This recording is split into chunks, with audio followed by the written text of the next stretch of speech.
Olá, meus amigos, nossas saudações cordiais.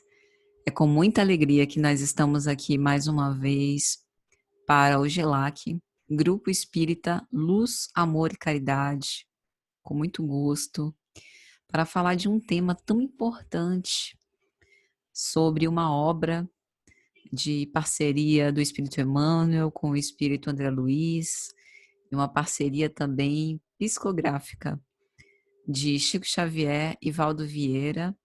Estude e viva.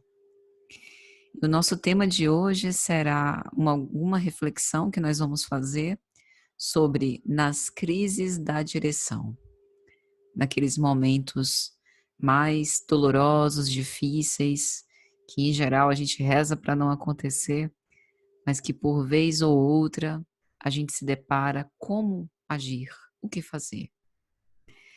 Então, fiquem com meu abraço carinhoso. Eu tenho muito amor por essa casa, por todos os frequentadores e trabalhadores. Que Jesus nos abençoe nos raciocínios dessa noite, que sejam de alguma sorte úteis e aproveitáveis para todos nós, para que nos nossos dias a gente consiga colocar em prática algo desses ensinamentos.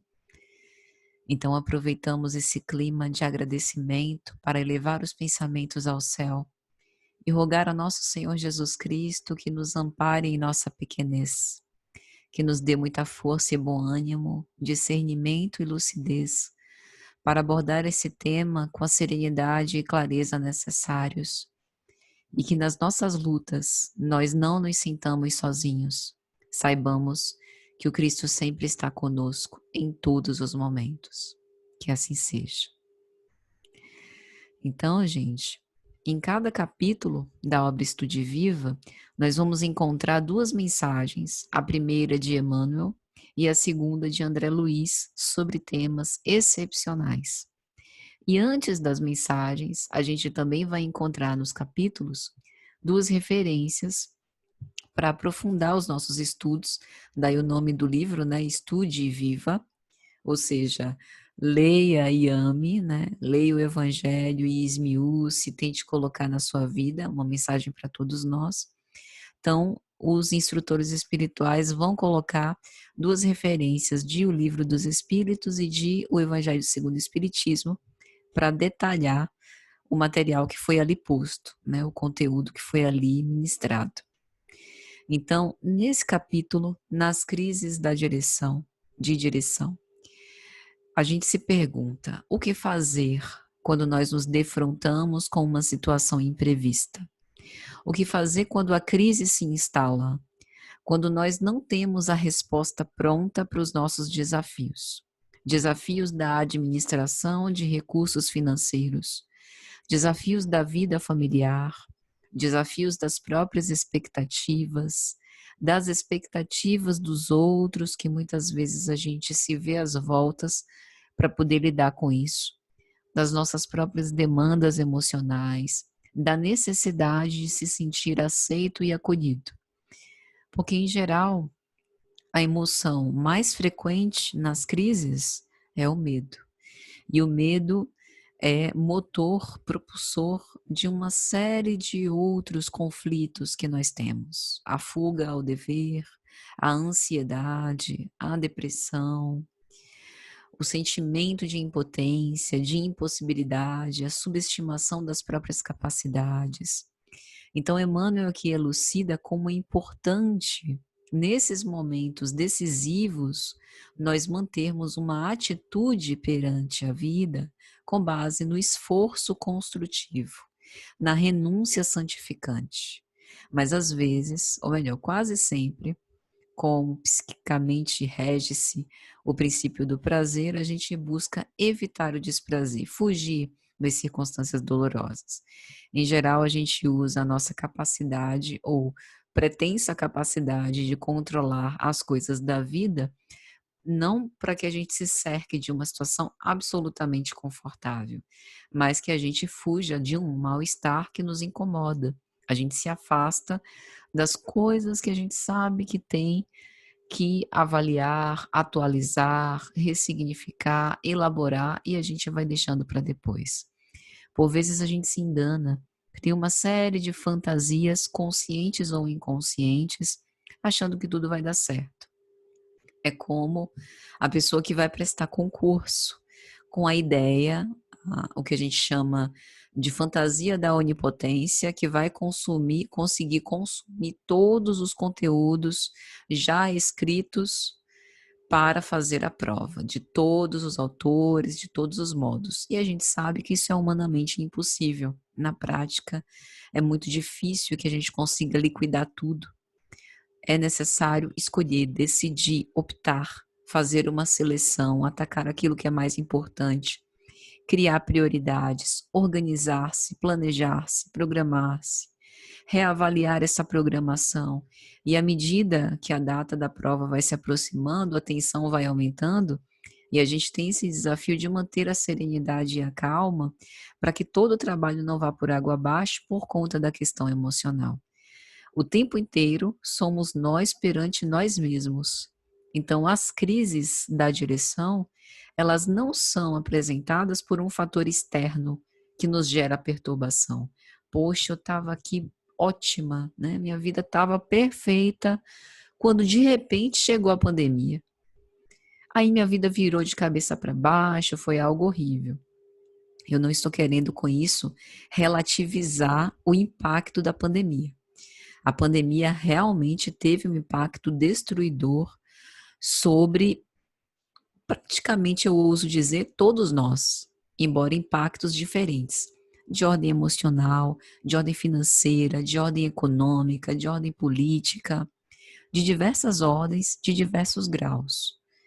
Mas a situação de crise opera uma necessidade de renovação.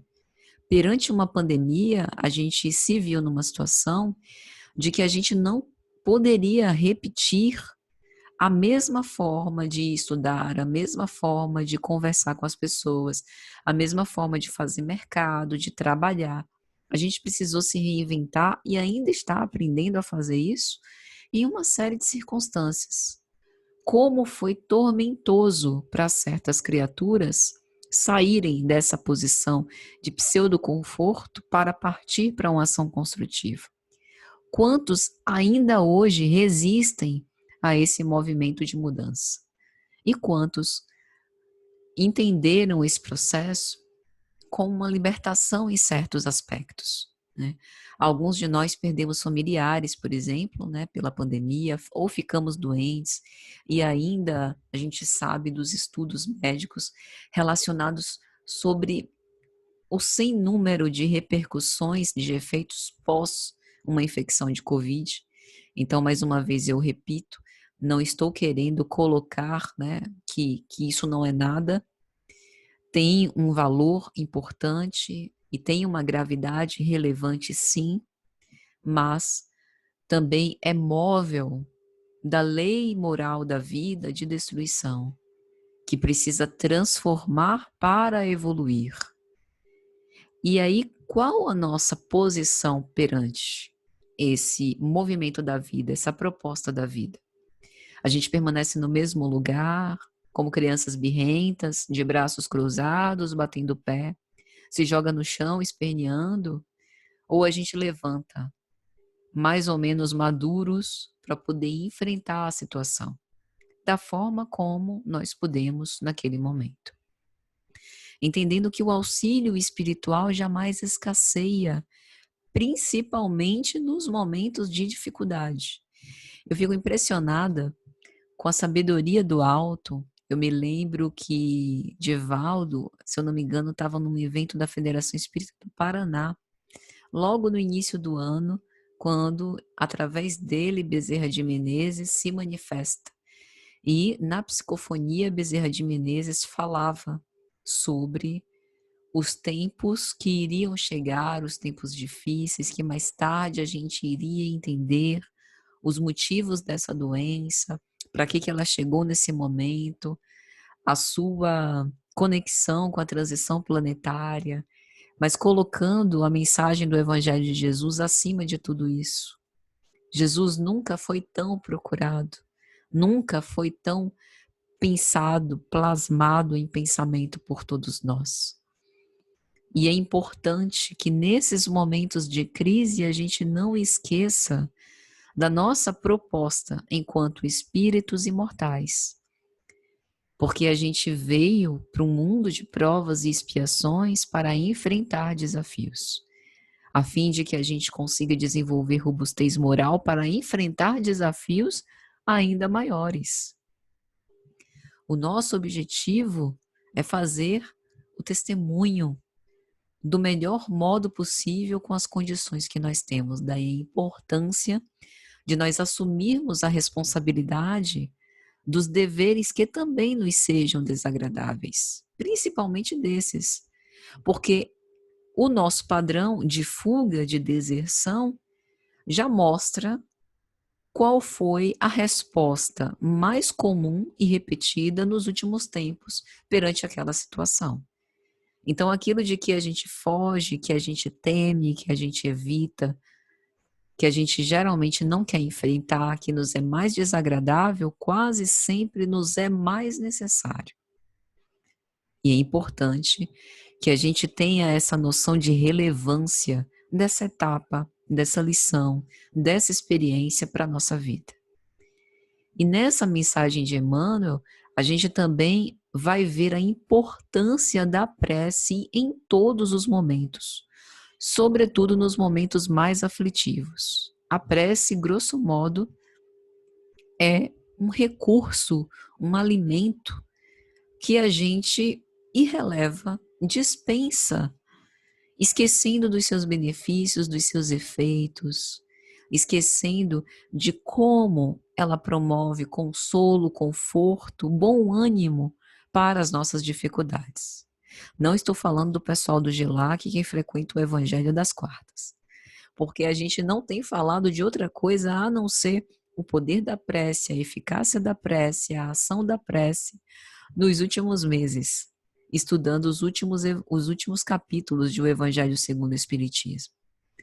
Então a prece é para a nossa preservação de equilíbrio psíquico, é fonte de ânimo e coragem, é alimento. Quando a gente passa um pouco da hora de comer, que tenha fome, a maioria de nós já fica irritado. E aí a gente procura alguma coisa bem rapidinho, nem que seja para, como a gente diz, enganar a fome. Por que que nesses momentos de crise a gente esquece tanto da prece? Será que é a falta de hábito, um sentimento de vergonha, de achar-se não merecedor de recorrer a esse auxílio?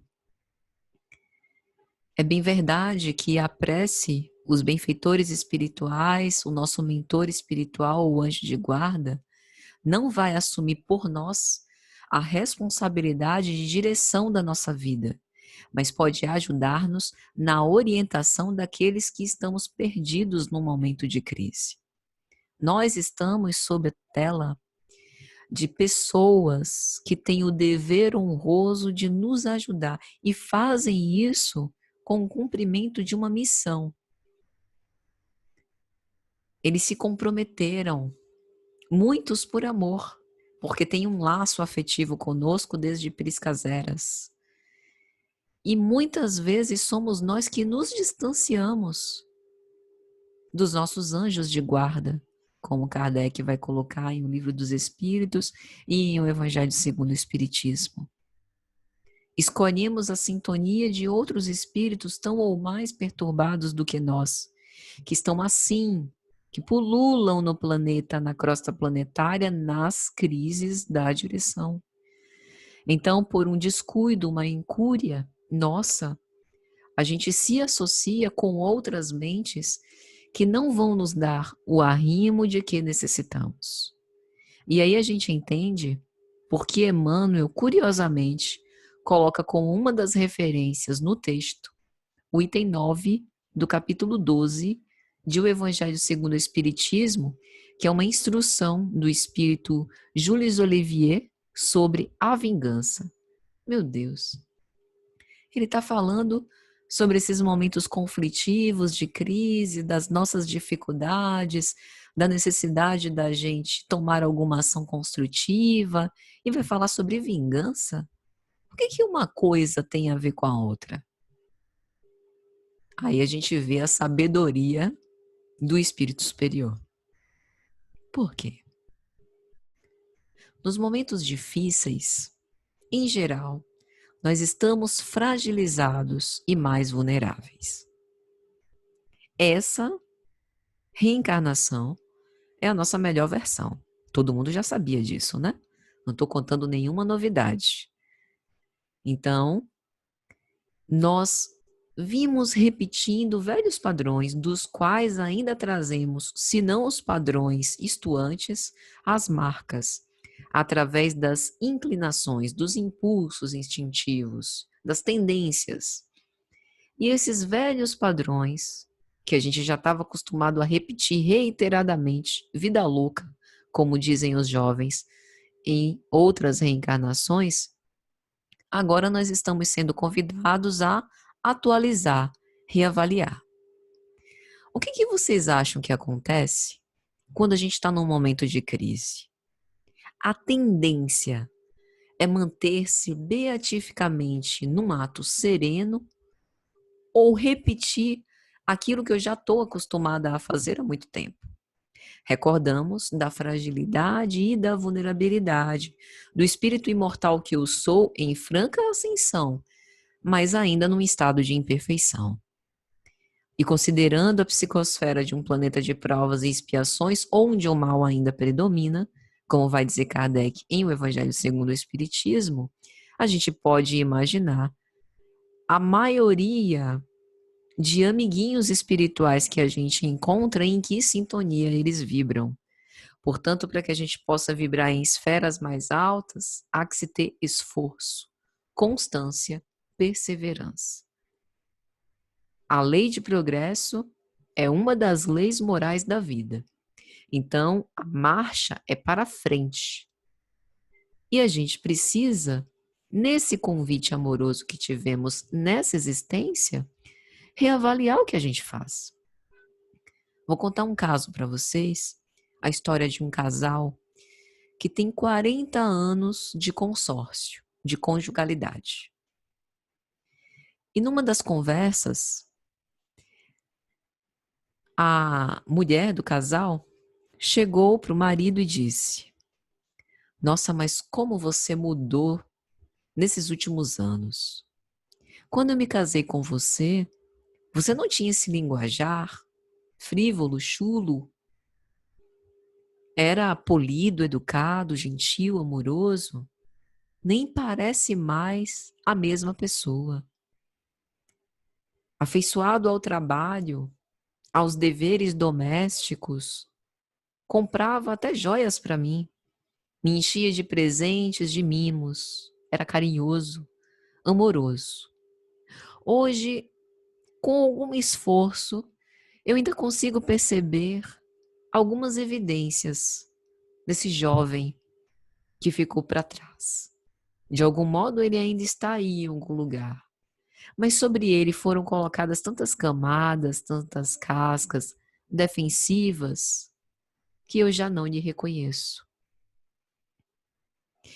E aí o esposo responde a ela: "Mas eu te conheci assim, como eu estou agora.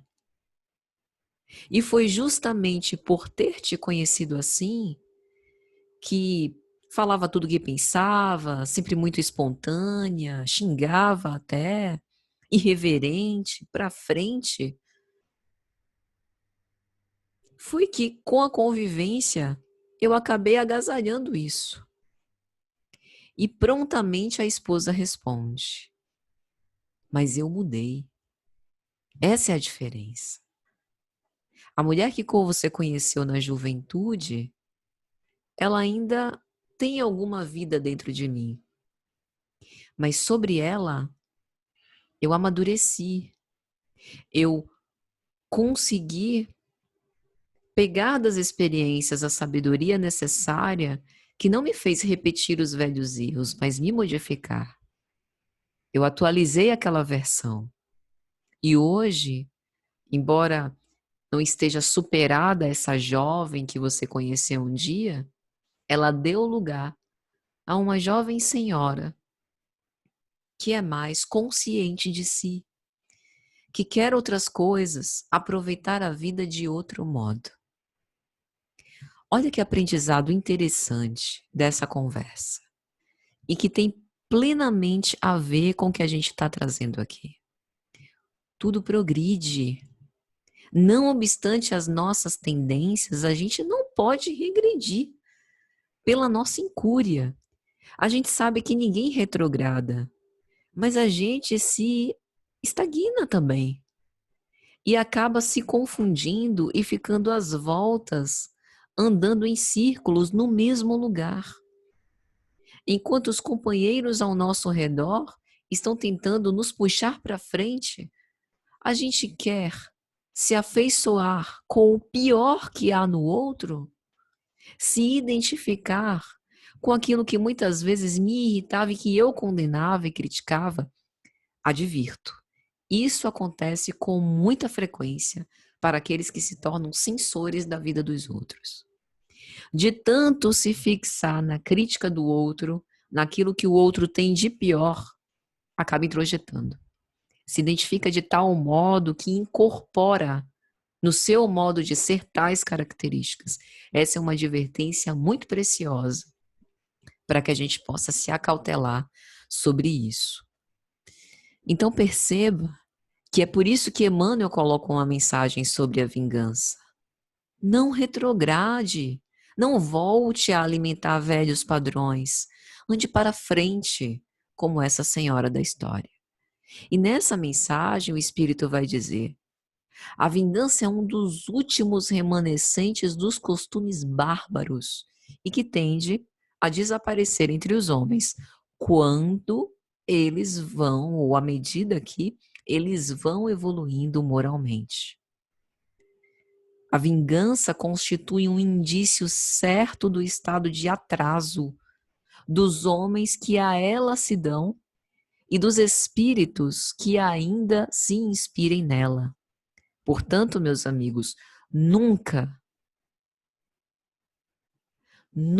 esse deve ser a saída, a solução, a porta buscada pelo espírita.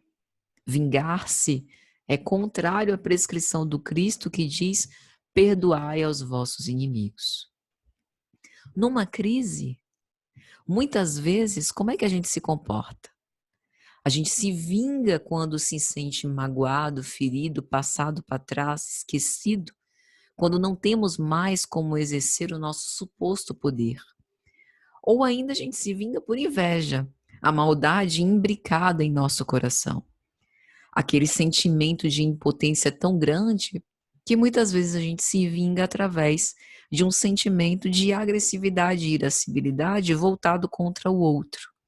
O outro é culpado pela minha situação de agora. E eu me vingo pelo ressentimento. Friedrich Nietzsche dizia: o ressentido é um escravo. Adoece por essa capacidade que tem de remontar, remoer velhos sentimentos e não se liberar disso. Acaba colocando na conta do outro a responsabilidade pela mágoa que carrega dentro do próprio coração. E Emmanuel também vai falar sobre a questão 876, que está na parte 3ª das Leis Morais de O Livro dos Espíritos, no capítulo de número 11, da Lei de Justiça, Amor e Caridade. Kardec pergunta: posto de parte o direito que a lei humana consagra, qual a base da justiça segundo a lei natural? E os imortais vão responder: disse o Cristo, queira cada um para os outros o que quereria para si mesmo. No coração do homem imprimiu Deus a regra da verdadeira justiça, fazendo com que cada um deseje ver respeitados os seus direitos, na incerteza de como deva proceder com o seu semelhante, em dada circunstância, trate o homem de saber como quereria que com ele procedessem em circunstância idêntica. Guia mais seguro do que a própria consciência não lhe podia Deus haver dado, porque as leis de Deus estão íncitas na nossa consciência. O que fazer no momento das crises de direção? Interrogar a própria consciência, buscar a inspiração da espiritualidade superior, entender quais são os meus padrões e vencê-los, vivendo a situação de um modo sumamente diferente. Aconteceu hoje. Você está andando na rua e um carro sobe em cima do passeio sem o menor cuidado com os pedestres para estacionar às pressas e quase leva o seu pé na roda. O que você faz? Qual a resposta automática e instintiva de cada um de nós? Primeiro, o susto.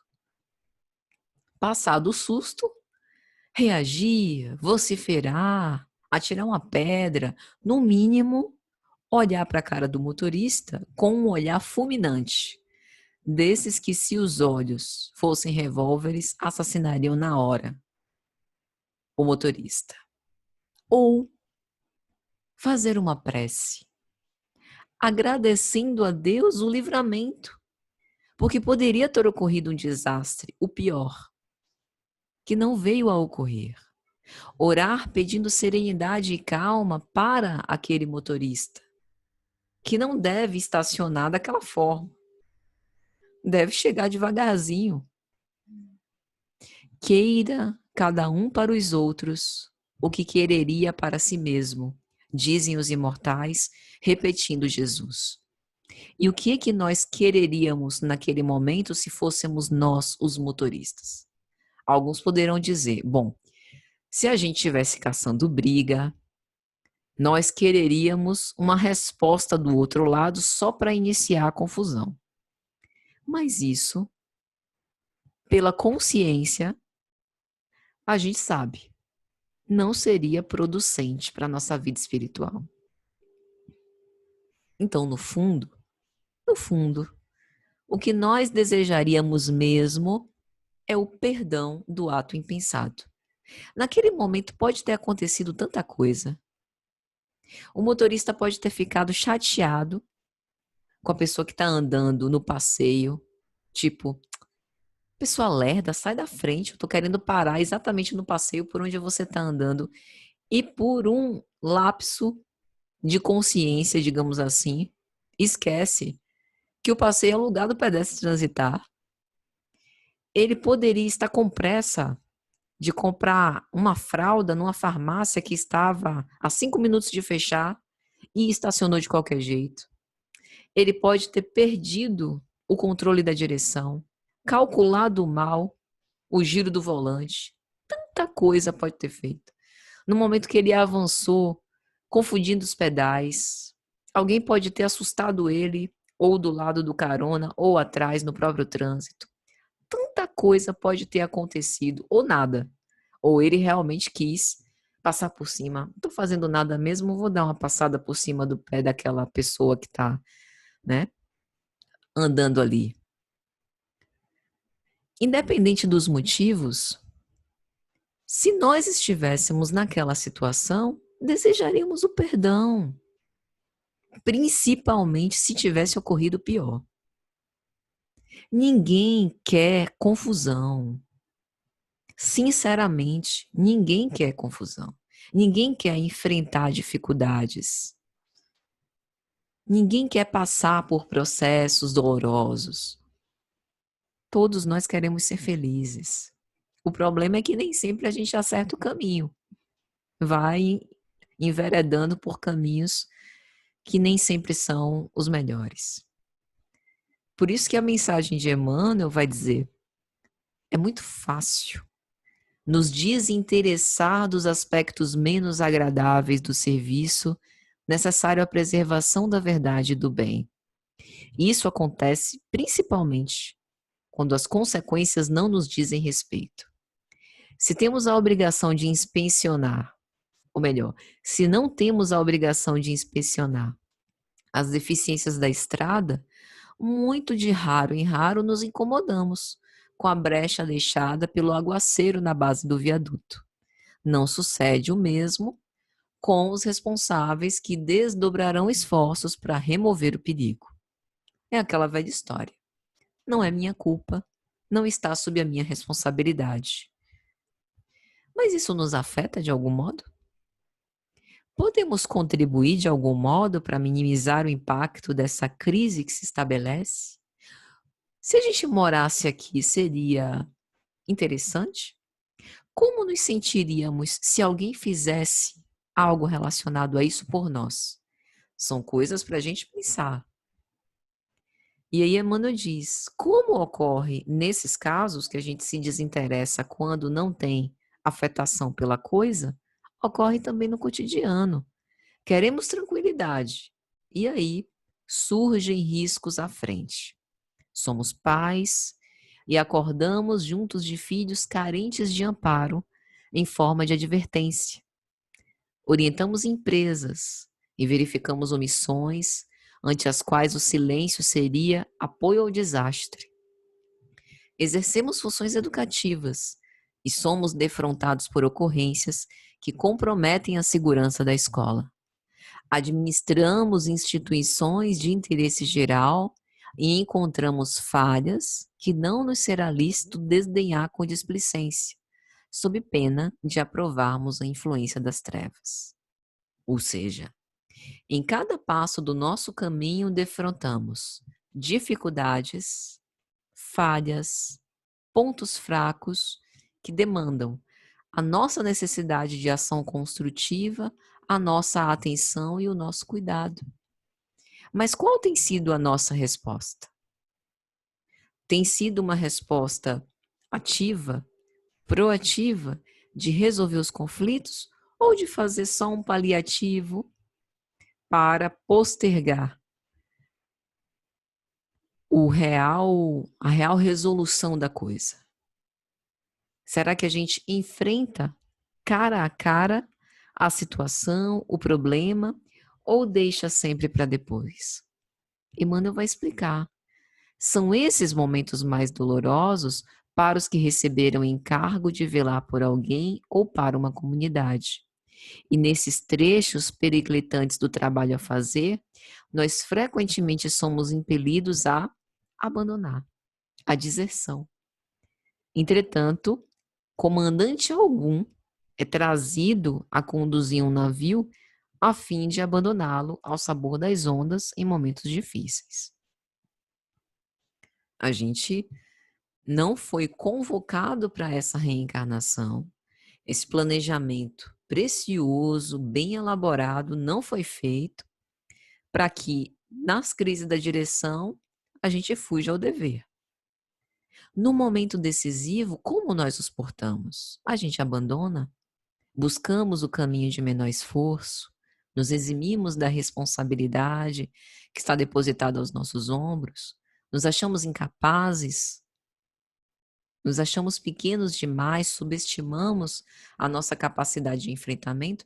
E como é que a gente quer desenvolver uma capacidade de enfrentamento melhor se a gente não se expõe? A terapia de exposição, tão frequente em tratamentos de uma série de problemáticas psicológicas, como as fobias, ansiedade social, dentre outros, também está presente na reencarnação.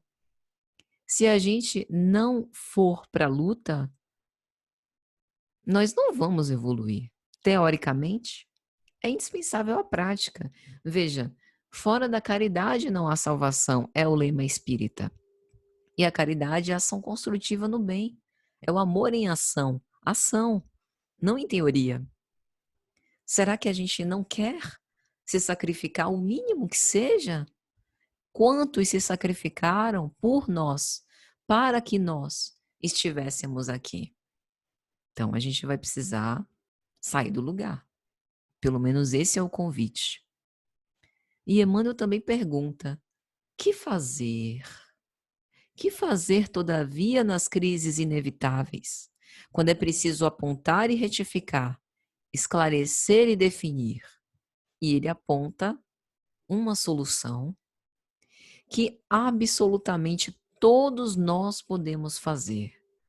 Nesses duros problemas, uma solução aparece luminosa e reconfortante. Nós podemos orar. Para quê? Aí a gente precisa voltar em o Evangelho segundo o Espiritismo, capítulo 27, Pedi e obtereis, itens 9 a 15. A ação da prece, mecanismo da prece, transmissão do pensamento. Para que a gente possa entender para que a prece, a gente precisa entender o que ela é e como ela se processa. Kardec vai explicar que a prece é uma invocação. Por ela, nós nos pomos em relação mental com o ser a quem dirigimos aquela invocação.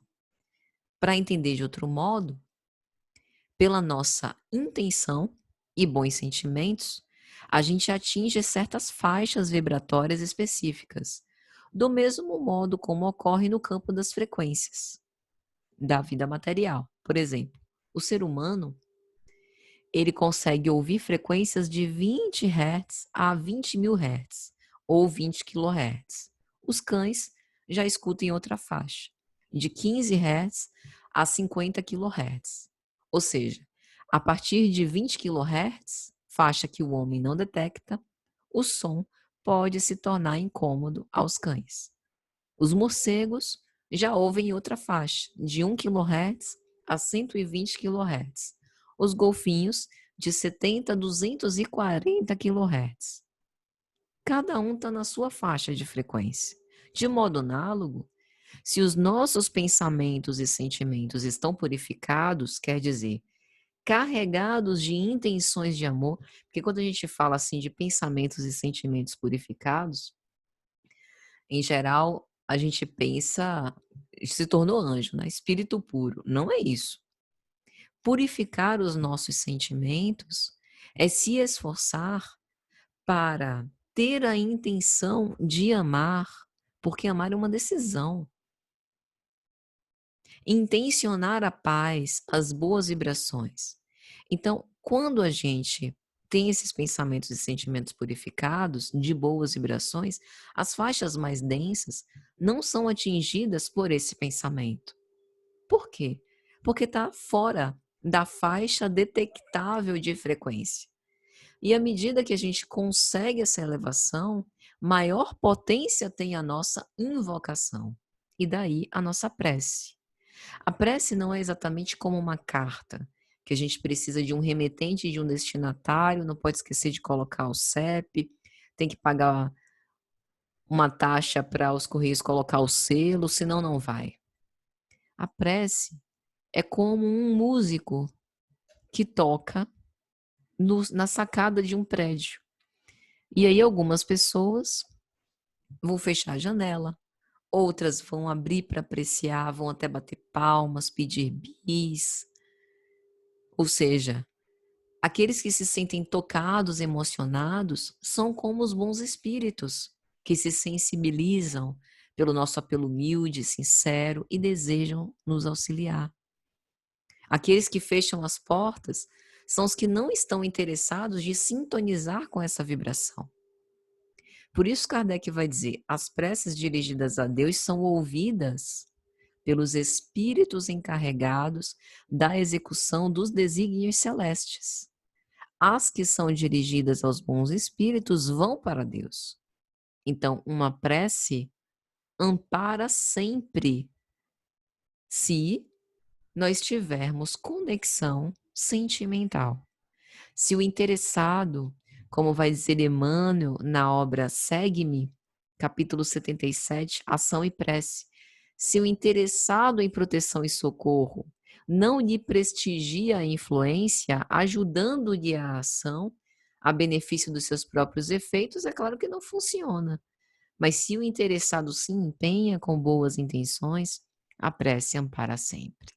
Então, a renovação mental, os pensamentos edificantes, de esperança, proporcionados também pela prece, funcionam como um dínamo para o equilíbrio de todo o nosso corpo, do nosso psiquismo, afetando inclusive o nosso sistema imunológico. Por isso, nas crises da direção, orar. Orar sempre para atrair a inspiração salutar dos bons espíritos, para que a gente tenha a força necessária para resistir aos maus pensamentos e para que a gente consiga continuar perseverantes na ação do bem. Essa transmissão do pensamento pela prece, ela propicia uma acepção psíquica, um reequilíbrio energético, uma revitalização que depende sempre das qualidades do emissor, da receptividade do beneficiário e da necessidade de nós passarmos por certas provas. Mesmo para as provas absolutamente necessárias para o nosso processo evolutivo, a prece também ajuda para nos dar resignação e coragem para suportar. Como diz Kardec, a prece é recomendada por todos os espíritos.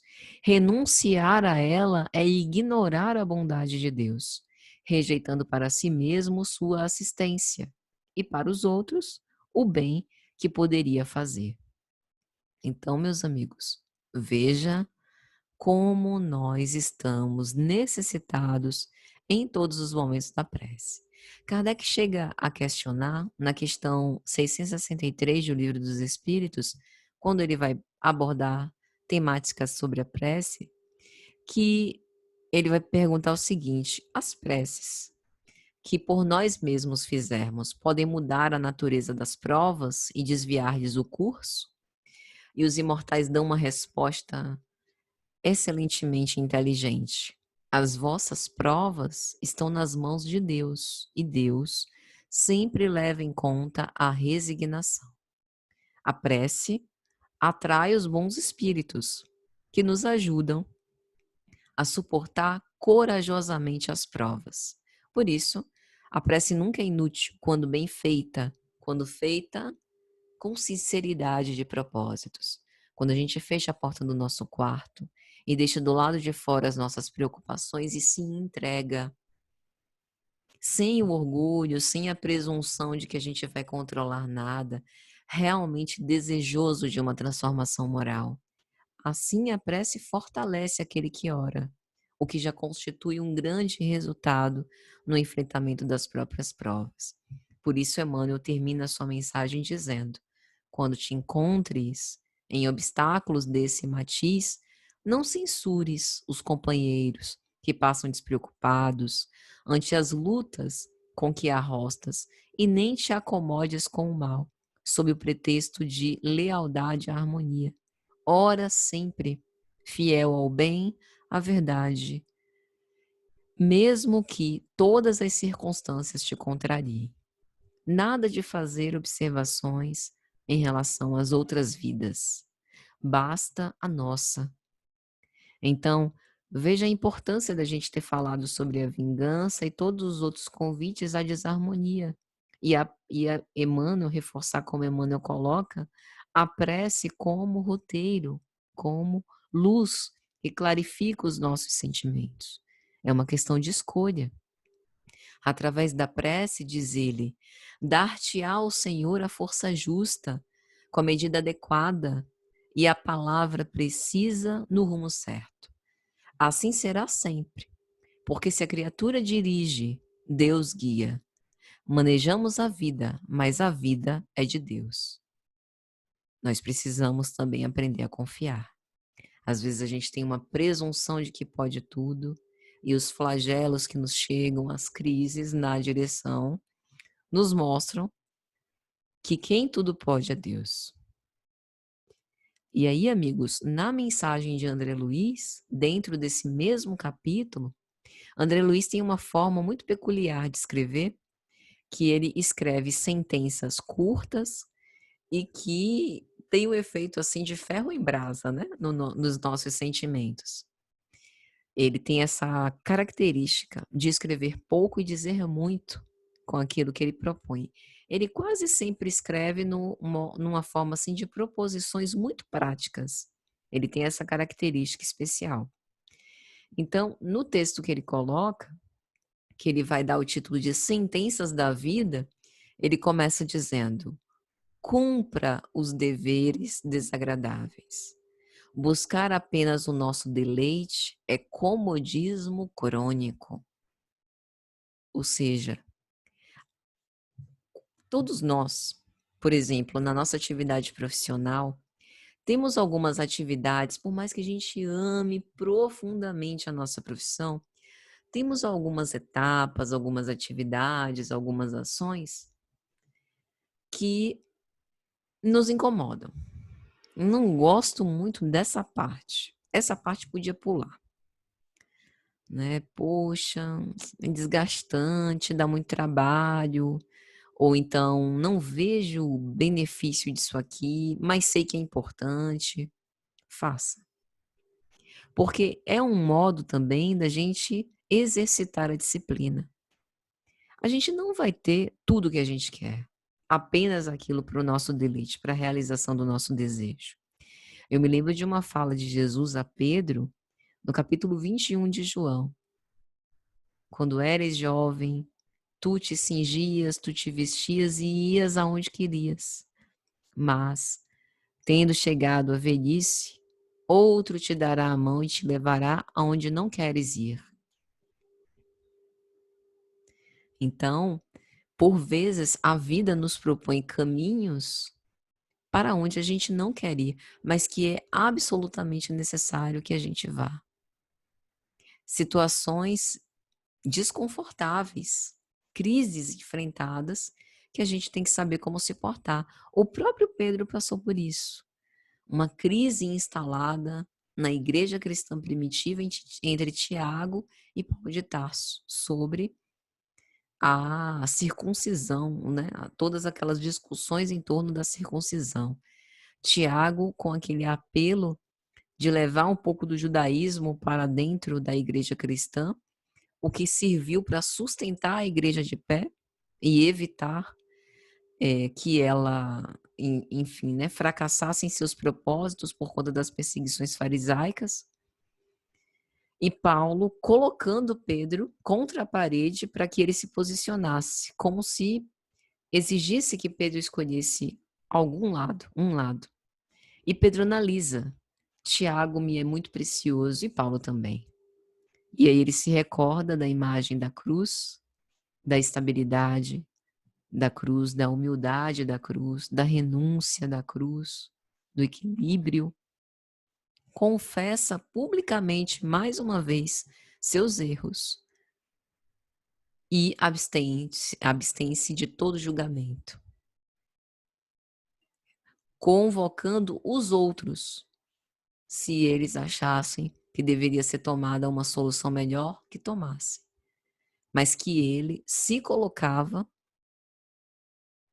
nesse momento como aquele que não deveria tomar um lado, que estava ali para auxiliar, que estava ali para ajudar, para soerguer, para edificar, e não para criticar ou decidir um em detrimento do outro. É difícil essa situação, muito desconfortável. André Luiz também vai dizer: vitalize os negócios com a fraternidade pura. O comércio não foge à ação da providência divina. Todos nós precisamos de um meio de sustento, mas a forma como a gente trabalha, profissionalmente falando, também precisa ser atravessada pelo amor. Nós não somos espíritas só na casa espírita. Isso não significa que a gente vá trabalhar de graça ou que a gente vá fugir também às responsabilidades do nosso dever. Mas ser humano precisa sê-lo em todos os lugares, em todas as condições. Há formas e formas de agir e tratar o outro. André Luiz também diz: coloque o bem de todos acima do interesse partidário. A senda cristã, nas atividades da vida, será sempre caridade. Ou seja, nós precisamos também olhar para os interesses alheios, principalmente daqueles que não conseguem ainda lutar pelos interesses da coletividade ou que estão cegos, que não conseguem ver. Esqueça as narrativas que exaltem indiretamente o erro. A moral da história mal contada é sempre em vigilância. A gente precisa ter cuidado em relação ao que nós consumimos, ao que nós compartilhamos. O que nós estamos vitalizando? É importante a gente se questionar e perceber sempre isso. O que o Evangelho nos exorta? Não é o caminho do bem? Liberte-se das frases de efeito. A palavra postiça sufoca o pensamento. Isso é muito comum hoje nas postagens, né? Tem aquelas postagens que com poucos caracteres provocam um impacto. E, em geral, a gente busca isso. Mas o que André Luiz está dizendo? Não é nada contra a linguagem sintética que ele mesmo adota. Mas é porque muitas vezes, nesse nosso afã, nessa tendência que a gente tem de sintetizar as coisas, a gente acaba criando ditames perturbadores, que sufocam o pensamento, ou seja, que reduzem demais aquele pensamento, a ponto de deixar de fora a diversidade, a multiplicidade do entendimento. Como se a gente quisesse criar um padrão de perfeição, né? Evite o divertimento nocivo ou claramente desnecessário. Os pés incautos encontram a queda imprevista.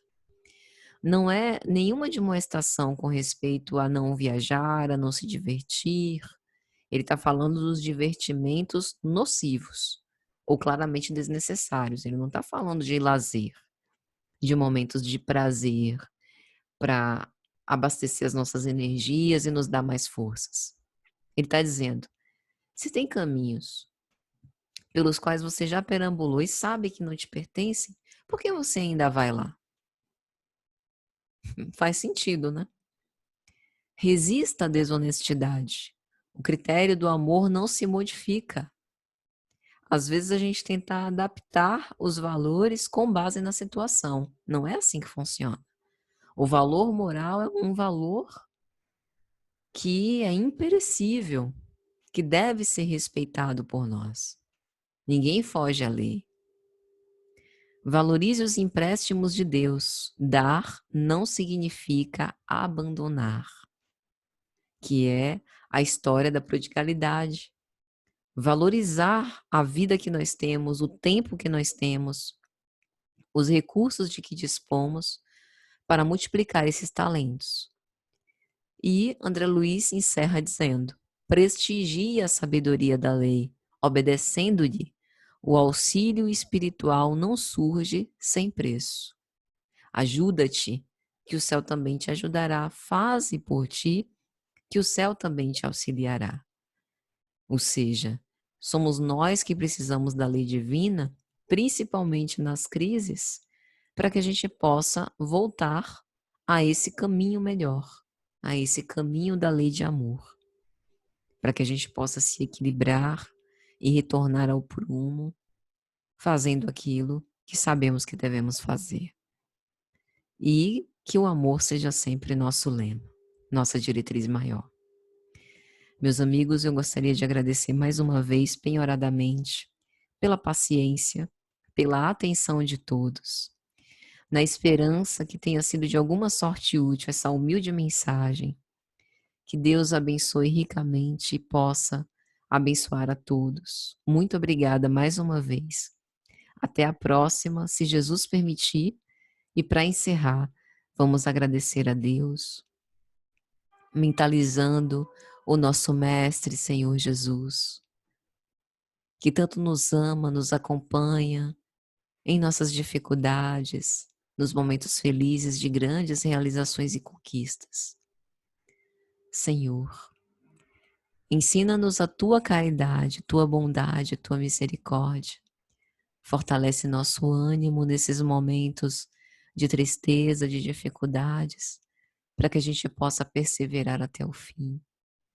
Envolve-nos na tua santa e divina paz, para que nós possamos ser reconhecidos como autênticos cristãos pelos nossos atos, pelos nossos comportamentos, e dai-nos a oportunidade de servir sempre. Que assim seja. Um grande abraço, gente. Até a próxima.